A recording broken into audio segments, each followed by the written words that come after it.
आता या क्षणाची सर्वात मोठी ब्रेकिंग न्यूज।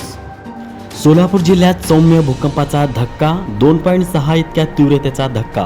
म्यानमार आणि थायलंडच्या प्रलयकारी भूकंपाचा जखमा अद्याप ताज्या असताना आज सकाळी भूकंपाचा सौम्य धक्का बसला आहे। राष्ट्रीय भूकंपशास्त्र केंद्राने दिलेल्या माहितीनुसार 2.6 इतक्या तीव्रतेचा धक्का बसला आहे। सुदैवाने या भूकंपामुळे कोणतेही जीवित अथवा वित्तहानी झाली नसल्याचे सांगण्यात येत आहे।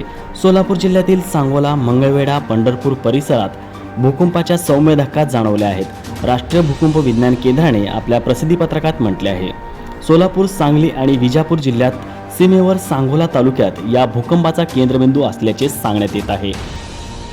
सध्या आपण पाहत आहात आता सध्याची मोठी ब्रेकिंग न्यूज।